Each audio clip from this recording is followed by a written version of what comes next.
इस समय मैं गांधीनगर में गिफ्ट सिटी में हूं, जैसा कि आप यहां देख पा रहे हैं।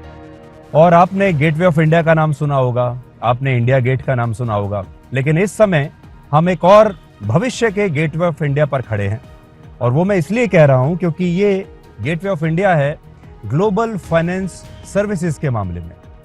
और आज गिफ्ट सिटी के चेयरमैन श्री हसमुख आदिया जी मेरे साथ हैं। उनसे हम ये पूछेंगे कि इस गिफ्ट सिटी के पीछे क्या थॉट प्रोसेस है और यहाँ पर ऐसा क्या नया होने वाला है जो इस देश में किसी ने सोचा नहीं, किसी ने देखा नहीं, और दुनिया भर में भी जो बाकी के जो बड़े बड़े देश हैं वो हमारी तरफ देख रहे हैं। हसमुख जी, आपका बहुत बहुत स्वागत है। Thank you very much Sudhir. और गिफ्ट सिटी में मैं आया, वाकई it looks very gifted. Thank you very much. But आप हमारे दर्शकों को बताइए कि इसके पीछे, इस सिटी को बनाने के पीछे क्या थॉट है। और सबसे पहले हम ये सोचते हैं कि हमें इंटरनेशनल फाइनेंशियल सर्विसेज सेंटर बनाने का ख्याल यहाँ पर क्यों आया? देखिए, ऐसा है कि मोदी साहब जब गुजरात के चीफ मिनिस्टर थे, वे बैक 2007 की बात है ये, जब उन्होंने इसके बारे में सबसे पहले सोचा। उन्होंने विश्व भर में प्रवास किया था। उनको पता था कि इंडिया रिलेटेड भी फाइनेंशियल सर्विसेज जो है, जैसे कि किसी इंडिया की कंपनी को ऋण लेना है, या किसी को री इंश्योरेंस कराना है, या किसी को एयरक्राफ्ट लीजिंग कराना है, या शिप लीजिंग करना है, तो इंडिया रिलेटेड सर्विसेज भी सब विदेश में चली जाती थी। तो उन्होंने ये सोचा कि ये ठीक नहीं है। इंडिया में एक ऐसा फाइनेंशियल सर्विसेज सेंटर बनना चाहिए कि जिसमें न सिर्फ इंडिया के लोगों को वहाँ पर पूरी दुनिया की फाइनेंशियल सर्विसेज मिल जाए, बट विदेश के लोग भी यहाँ पर फाइनेंशियल सर्विसेज का लाभ उठाने के लिए यहाँ तक आए। तो ये आइडिया के साथ उन्होंने देखा था पहले कि सिंगापुर में ऐसा सेंटर है, दुबई में है, अन्य जगह पे भी है। तो उन्होंने इसी तरह से एक गिफ्ट सिटी का विज़न बनाया। ये नाम भी उन्होंने ही दिया था। उन्होंने उस टाइम पे सोचा, जब हम लोग नाम की चर्चा कर रहे थे, तो उनके मार्गदर्शन से ये नाम भी मिला कि भाई ऐसा करें कि जो एक्रोनिम में एकदम बढ़िया हो, तो गिफ्ट बना दिया। अब उसके बाद थोड़ा समय लगा। 2007 में कंपनी बना दी, 2011 में इसका लैंड का अलॉटमेंट कर दिया। करीब 900 एकड़ ज़मीन में हम लोग यहाँ जो खड़े हैं, वो सरकार ने पूरी की पूरी गिफ्ट सिटी कंपनी को दी। उसके बाद इंफ्रास्ट्रक्चर डेवलप करते करते 2015 हो गया। 2015 में यहाँ पर कुछ कारोबार शुरू हुआ, जब पहली बार रिजर्व बैंक ऑफ इंडिया और दूसरे रेगुलेटर ने कुछ चीज़ों में यहाँ पर एक अलग से डिस्पेंसेशन दिया, रेगुलेटरी छूट छाट दिया, तब जाके यहाँ पर कुछ कारोबार शुरू हुआ। But the real change came in 2019 में, जब मोदी साहब की गवर्नमेंट ने एक अलग से गिफ्ट सिटी का एक्ट बनाया, IFSCA एक्ट बनाया। तब से इसको ज़्यादा बूस्ट मिला है। सो अब ये है कि भाई जैसे सिंगापुर, दुबई में बड़े बड़े फाइनेंशियल सेंटर है, लंदन में है, तो उसी तरह से अब हमारे यहाँ भी एक फाइनेंशियल सेंटर बहुत बढ़िया बना है और इसको और आगे बढ़ाने की उम्मीद है हमारी। जी, तो आज जब मैं यहाँ पर खड़ा हुआ हूँ, तो वाकई में जब देखते हैं तो वही हांगकांग और सिंगापुर और दुबई का एक फील आता है। तो वो भी हम ज़रा एक बार देखने की कोशिश करते हैं कि ये शहर कैसे दिखता है। और अपने दर्शकों को भी मैं ये बताना चाहता हूँ, आपके लिए क्विज जैसा है कि हम आपको अभी कुछ दिखाएंगे और आपको शायद ये लगेगा ही नहीं कि आप इस समय भारत में खड़े हैं।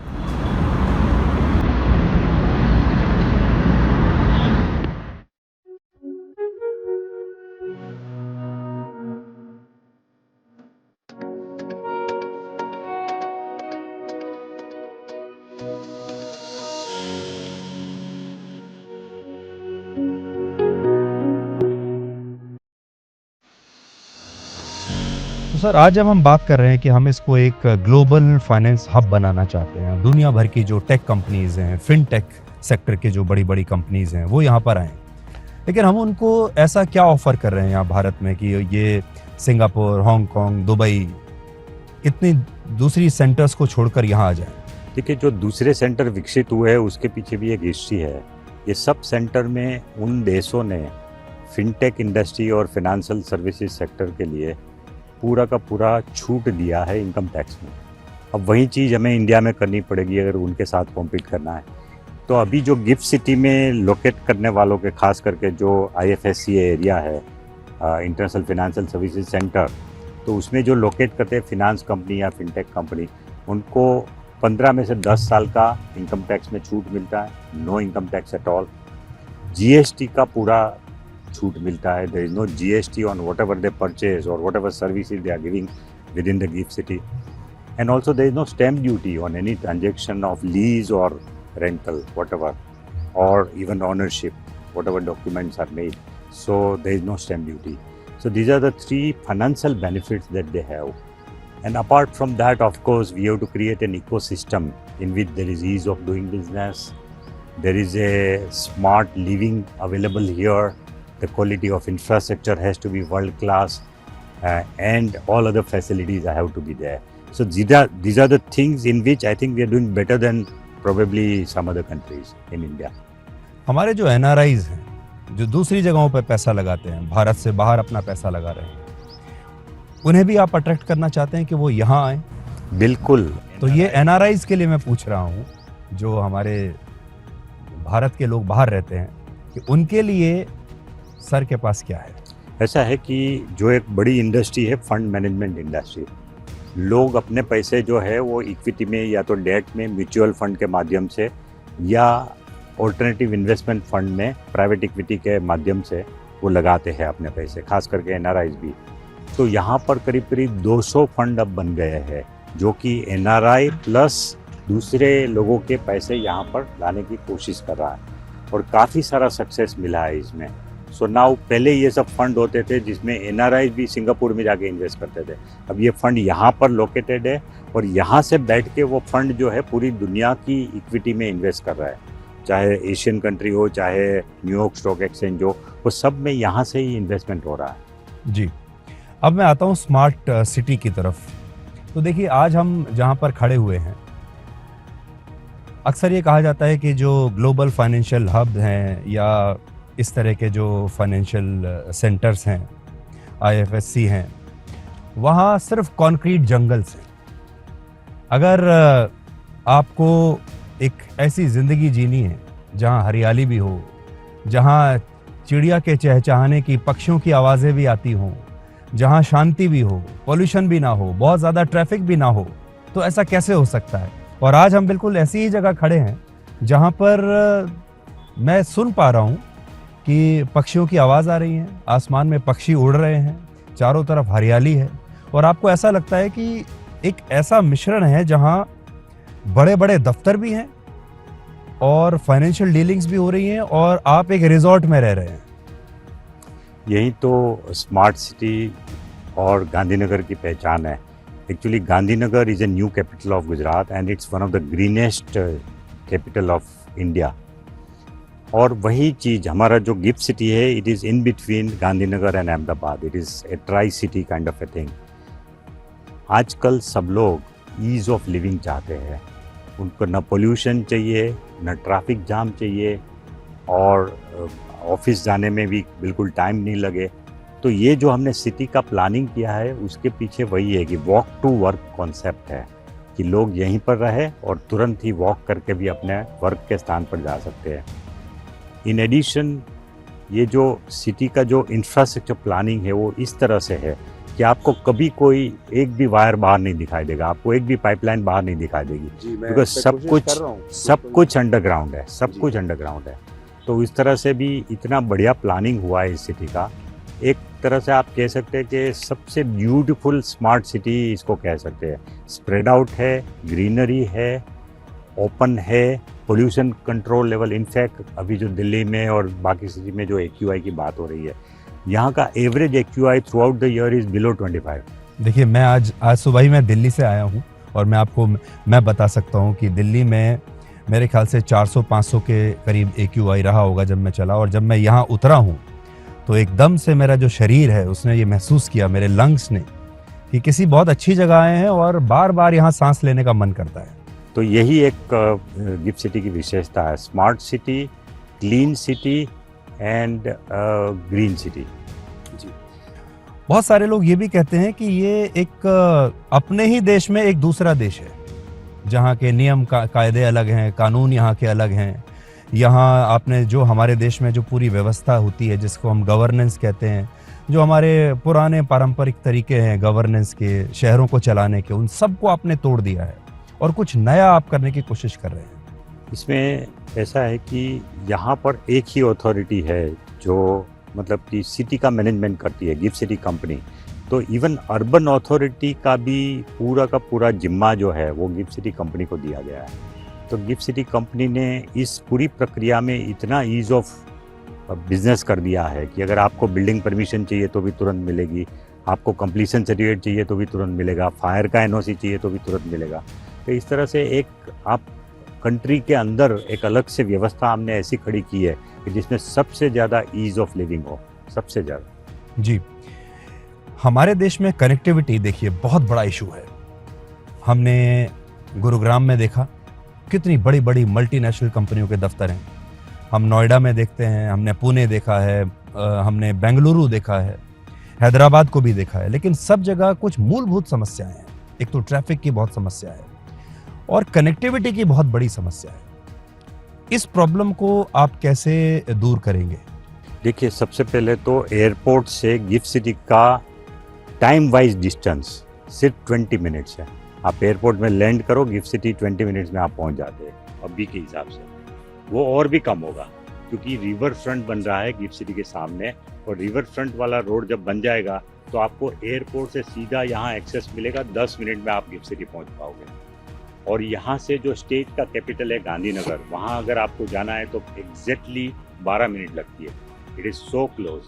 गांधीनगर में भी आपको अगर रहना है, क्योंकि गांधीनगर बड़ा शहर है, अगर किसी को वहाँ भी रहना है तो 10 मिनट में आप डेफिनेटली गिफ्ट सिटी में पहुँच सकते हैं। तो उस तरह का एक ट्राई सिटी का कॉन्सेप्ट है। अहमदाबाद भी यहाँ से आप ज़्यादा से ज़्यादा, if you go depending on which part of Ahmedabad you go, but Ahmedabad और गांधीनगर तो एक ही एक्चुअली सिटी बन गया है आप, तो आपको 20 मिनट से ज़्यादा नहीं लगेगा अहमदाबाद में भी पहुँचने में। So that convenience of access to GIFT City is the biggest advantage of GIFT City. जी, मैं ये भी देख रहा था कि जब बुलेट ट्रेन आ जाएगी तो बुलेट ट्रेन का जो स्टेशन है वो भी यहाँ से मुश्किल से 15-20 मिनट की दूरी पर होगा, और उस बुलेट ट्रेन से हम मुंबई के BKC 2.5 घंटे में पहुँच सकते हैं। करेक्ट, या तो ये जो बुलेट ट्रेन है उसका स्टेशन तो खैर कालूपुर में होगा, लेकिन यहाँ मेट्रो से कनेक्शन हो गया है, और यहाँ की जो मेट्रो है वो सीधी आपको कालूपुर स्टेशन ले जाएगी और वहाँ पर आपका स्टेशन है बुलेट ट्रेन का। So it be very easy. यहाँ पर गिफ्ट सिटी तक भी मेट्रो आ चुकी है। सो अहमदाबाद या गांधीनगर के कोई भी हिस्से से अगर आपको गिफ्ट सिटी में आना है तो आप मेट्रो भी ले सकते हैं, वो भी एक सुविधा है। खास करके एम्प्लॉइज़ के लिए बड़ी सुविधा है। आप इसको एक इंटरनेशनल फाइनेंशियल सर्विस सेंटर तो बनाना चाहते हैं, तो इसमें हमने देखा banking, capital markets, fund management, insurance वगैरह वगैरह की कंपनियां आएंगी और टेक कंपनियां भी आएंगी। लेकिन उसके अलावा जैसे एजुकेशन है, कुछ फॉरेन इंस्टीट्यूट्स भी आ रहे हैं, फॉरेन यूनिवर्सिटीज़ भी आ रही हैं, और किस किस के लिए ये सिटी खुला हुआ है, ओपन है। एक नई चीज़ मैंने देखी, एयरक्राफ्ट एंड शिप लीजिंग, ये मुझे बड़ा इंटरेस्टिंग लगा। ऐसा है कि सबसे पहले तो जितनी भी फाइनेंशियल सर्विसेज है वो सबका हम लोग यहाँ लाने की कोशिश करें, वो सबको। उसमें आप जानते हैं कि एयर इंडिया, इंडिगो और जितनी भी इंडिया की एयरलाइंस है, सब ने एक बड़ा ऑर्डर बुक प्लेस किया हुआ है एयरक्राफ्ट लीजिंग के लिए, एयरक्राफ्ट के लिए। अब एयरक्राफ्ट में ऐसा होता है खरीदते नहीं है, ज़्यादातर वो लीज़ पे लेते हैं। एक कंपनी होती है जो ऑन करती है, फिर वो लीज़ पे लेते हैं, उसका एन्यूअल लीज देते हैं। तो पूरा लीजिंग वाला बिजनेस अभी तक जो है दूसरे कंट्री में था। एक स्पेसिफिक कंट्री था यूरोप का जिसमें ये लीज़ का बिजनेस था। अब हम कोशिश कर रहे हैं कि क्योंकि इंडिया का ही ऑर्डर बुक है तो ये सब लीजिंग एक्टिविटी गिफ्ट सिटी से हो, अपना बिजनेस अपने कंट्री के अंदर रहे। तो हम मैच करने की कोशिश कर रहे हैं कि वहाँ जो एडवांटेज था शिप लीजिंग या एयरक्राफ्ट लीजिंग का, वो एडवांटेज हम यहाँ दें।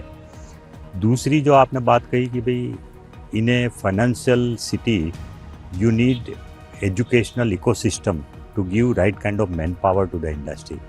इसलिए हम भारत सरकार ने एक स्पेशल डिस्पेंसेशन दिया है कि कोई भी फॉरेन की यूनिवर्सिटी यहाँ पर अपना कैंपस या तो अपना सेंटर बना सकती है, एजुकेशन प्रोग्राम दे सकती है, उनके ऊपर UGC का कोई भी रेगुलेटरी नियम लागू नहीं पड़ेगा। अपनी तरह से वो अपना, क्योंकि these are all top university, top 500 QS ranking में जो हो उन्हीं में से किसी को हम यहाँ इनवाइट करते हैं आने के लिए। तो उनको एक तो रेगुलेटरी बर्डन भी नहीं है, दूसरा वो अपना फीस वगैरह भी जितना जैसे वहाँ लेते हैं उससे तो आधा ही लेते हैं, लेकिन कम से कम उनको यहाँ डॉलर में वो फीस चार्ज कर सकते हैं। और न सिर्फ दैट, अपने कंट्री में फिर वो रिपेट्रिएट भी कर सकते हैं। तो काफ़ी सारी यूनिवर्सिटीज़, अभी 3, 4, 5 यूनिवर्सिटी तो आ ही गई है। इसके अलावा भी काफ़ी इंटरनेशनल यूनिवर्सिटी को इंटरेस्ट है गिफ्ट सिटी में आने में। तो हम सोच रहे हैं कि एजुकेशन इकोसिस्टम खड़ा हो और उसके साथ साथ फाइनेंशियल सर्विसेज का भी इकोसिस्टम खड़ा हो, and they complement each other. जी, गिफ्ट सिटी के बारे में हम जब देख रहे थे, पढ़ रहे थे, तो लगभग 1 लाख लोगों को रोजगार जब आप बिल्कुल शुरू कर देंगे सारा अपने ऑपरेशंस, तो आप दे पाएंगे। लेकिन ये जो 1 लाख लोग हैं, जाहिर है ये बड़े स्पेशलाइज्ड लोग होंगे, ये हमें मिलेंगे कहाँ से? उसी के लिए एक जनरल मिस इम्प्रेशन है कि गुजरात में high quality technical man power नहीं है, बट वो सत्य नहीं है। हमारे आसपास इतने सारे एकेडमिक इंस्टीट्यूशन, ए क्लास एकेडमिक इंस्टीट्यूशन है कि जिसमें से हमें पूरा मैन पावर मिल रहा है। गुजरात टेक्नोलॉजिकल यूनिवर्सिटी यहाँ पर है, IIT गांधीनगर है, we have got IIM Ahmedabad also, we have got Pandit Deendayal energy university here, we have got a biotech university here just in the vicinity. So there are so many academic institutions which are giving manpower to the city. But in addition, as I told you, कि एक बड़े बड़े जो foreign के university है उनको भी अब इस मामले में इंटरेस्ट जगह है, and they want to come here. तो उनको भी हम इनवाइट कर रहे हैं और उनके भी कैंपसेस यहाँ लग रहा है। जी, अब मैं वापस स्मार्ट सिटी के कॉन्सेप्ट पर आता हूँ कि स्मार्ट सिटी के बारे में तो हम लोग बहुत टाइम से सुनते आ रहे हैं कि स्मार्ट सिटी कैसा होना चाहिए, उसका डेफिनेशन कैसा होना चाहिए, और स्मार्ट सिटी में क्या ऐसा नया होना चाहिए जो कम से कम हमारे देश ने तो नहीं देखा। तो यहाँ मैंने देखा कि आपने एक सेंट्रलाइज्ड जो है यूटिलिटी सेंटर बनाया है, एक टनल बनाया है जिसके अंदर सारी जो सुविधाएं हैं, जितनी यूटिलिटीज़ हैं, वो सब सेंट्रलाइज्ड हैं। फिर हमने वो सिटी कमांड सेंटर भी के बारे में भी पता चला।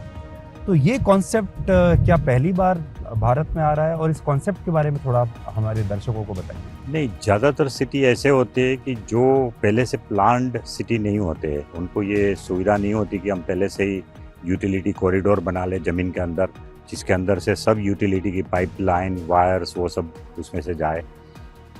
यहाँ पर ये हमको सुविधा थी, तो शुरू से ही ऐसा अच्छी क्वालिटी का प्लानिंग किया है।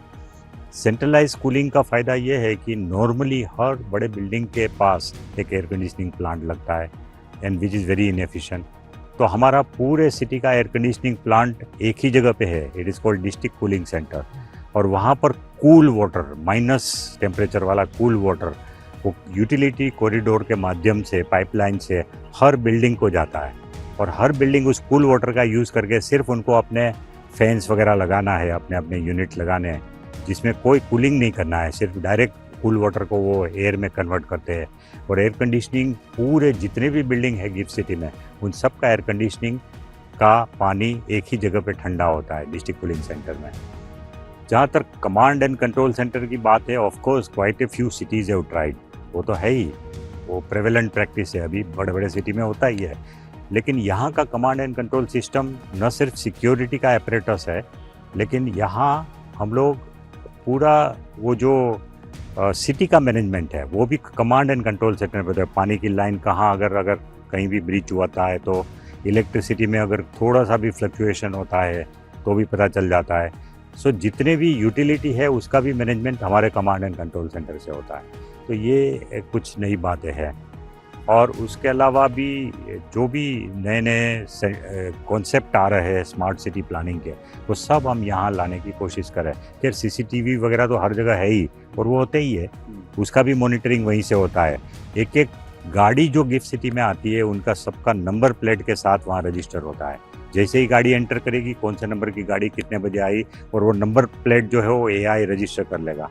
तो इमीडिएटली अगर कोई हादसा हुआ तो पता चल जाता है कि कितनी गाड़ी कौन से नंबर की यहाँ पर आई है। जी, इसके अलावा स्पेस यूटिलाइजेशन को लेकर भी काफ़ी नए एक्सपेरिमेंट्स किए गए हैं। जैसे कि आपने बिल्कुल बाउंड्री वॉल्स जो हैं उनको बिल्कुल हटा ही दिया है आपने, ताकि स्पेस और ज़्यादा ठीक से मेंटेन भी हो सके, और जो हम देखते हैं कि अलग अलग बाउंड्री वॉल्स के बीच में जो डिस्पैरिटी आ जाती है मेंटेनेंस की, वो ना रहे। यहाँ पर इसीलिए हम लोग क्या किए कि प्लानिंग ऐसा किए कि किसी भी बिल्डर को हम जो स्पेस देते हैं उसको डायरेक्ट फुटप्रिंट देते हैं और उसके आसपास का जो जगह है वो हमारा ही है, उनको कोई मार्जिन नहीं रखना है। जैसे किसी को 4000 स्क्वायर मीटर का फुटप्रिंट दिया तो वो सीधा ही बाउंड्री से बाउंड्री तक का बिल्डिंग खड़ा कर सकता है, उसमें आसपास का स्पेस का प्लानिंग हमारा है और दो बिल्डिंग के बीच में कोई बाउंड्री नहीं होती।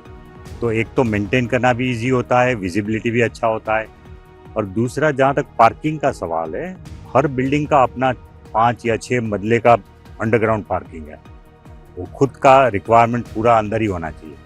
बट उसके अलावा भी अगर एक्स्ट्रा व्हीकल है तो उसके लिए मल्टी लेवल पार्किंग के कुछ अलग बिल्डिंग बनाए, वो भी बिल्डिंग में हमने पैसा वेस्ट नहीं किया है, 5-6 फ्लोर मल्टी लेवल पार्किंग, उसके ऊपर पूरा commercial building.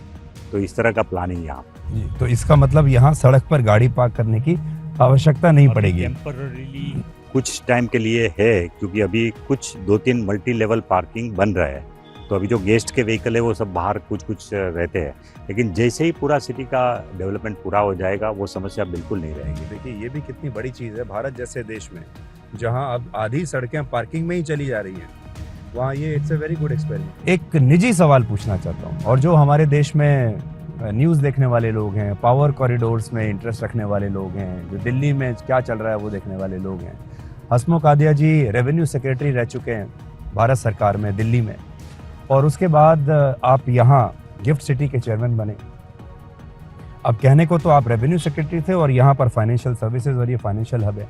Do you see is as a continuation of your service, या आपको ऐसा लगा कि ये कुछ एकदम एक नया ज़्यादा चैलेंजिंग असाइनमेंट है? नहीं, ऐसा कुछ नहीं है, ये चीज़ भी बिल्कुल हम कर सकते हैं, आसानी से कर सकते हैं, लेकिन सवाल यही है कि देखिए हमें अपना कंट्रीब्यूशन देते रहना है देश की प्रगति के लिए जहाँ भी हम हैं। अब मेरा ये चॉइस रहा कि मैं दिल्ली में नहीं रहना चाहता, मैं अहमदाबाद में ही सेट होना चाहता था। यहाँ का जो इकोसिस्टम है, हमारा फेमिलियर सराउंडिंग है, तो I wanted to settle down in Ahmedabad. तो अहमदाबाद में रह के जो भी हम बेस्ट कर सकते हैं उसके लिए हम तैयार होते हैं। तो जब ये बताया गया तो मैंने बोला ठीक है, हम भी ये काम भी हम अच्छे से कर सकेंगे। Thank you so much, sir, and we wish you all the best, sir. Thank you, sir.